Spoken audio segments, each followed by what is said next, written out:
Please subscribe and click on the notification button so you could get our latest news. Happy listening. Dasuki has landed in another problem as Efcc set to take another direction to persecute him. The release of a former National Security Advisor, Sambo Dasuki, after 4 years in the Department of State Service detention, has alerted the Economic and Financial Crime Commission strategy concerning the retired colonel. Sunday Punch gathered that the commission is going to seek for 2 separate applications to address the delay being caused in the NSA trial due to his just ended detention by the DSS. With the release of the NSA, we are going to change our approach. The application for seeking for to seek 2 separate trials from that of his co-defendants, and the other application seeking an order of the court permitting his trial to proceed with or without his presence in court may have been withdrawn. A top source of the EFCC said. Dasuki, who was arrested by the DSS on December 29, 2015, was released on Tuesday after about 4 years of being detained by the DSS in disobedience to the various court orders granting him bail.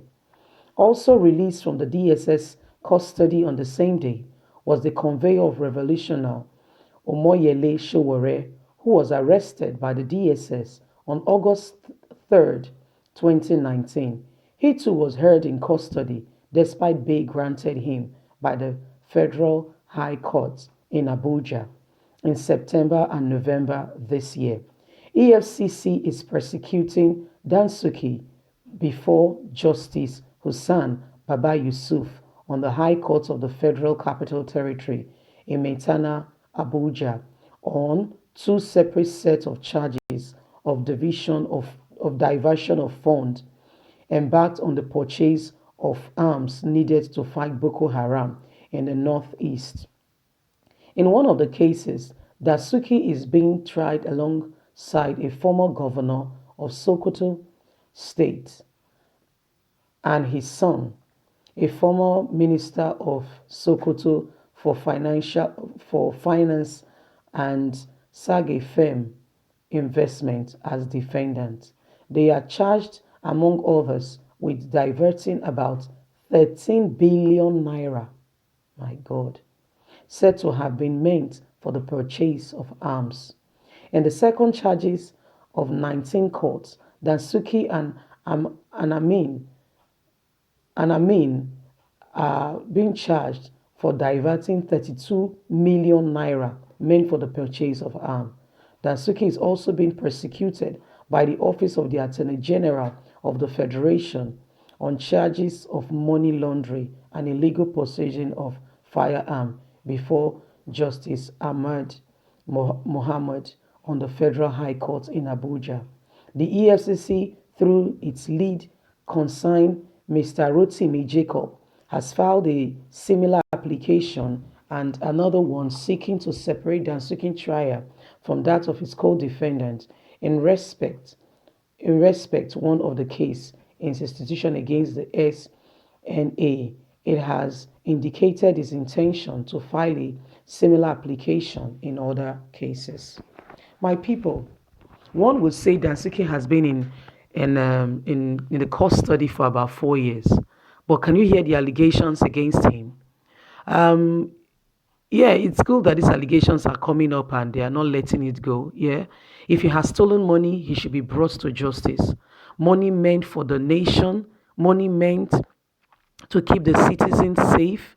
Just about one man or 2 other people diverting 13 billion is outrageous. In fact, they should not come out of prison. They should rot there. But come to think of it, are they the only thieves in Nigeria? What about the federal government, governors, senators, the presidency, and every other arms of legislation that are stealing money meant for the masses from the public purse. I believe strongly, and this is my opinion, everyone who is stealing in Nigeria should be brought to justice. Money meant for the security of the nation being diverted by just less than four people. I think because he has fallen out of favor with some powers that be, that's why his case is lingering on. In other news, if you listen to, please go to my channel, listen to other news. You could see that it's not just because of him. It's not just for him that he was not the only one that was there when this was done. But guess what? Others also stole. They retained their job and they are still working. But I don't know what he has particularly done that is making him this scapegoat. That is man making him another man a scapegoat. But we are trusting the maker of heaven and earth, the one who is up there, to bring to justice, to make scapegoat everyone who is stealing from Nigeria. They should all be brought to justice so that we can have good schools, good hospitals, good roads, lights, water, basic amenities of life. That's all we are asking for. That's all we are asking from our government. Nigerians, I want to hear your view. That's my opinion. Let's look at this together.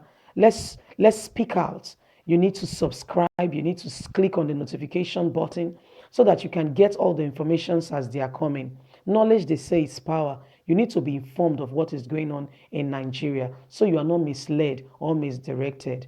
I really appreciate you for listening. Thank you very much. Don't forget to subscribe and leave a comment. I will definitely reply. Have a lovely day. Bye.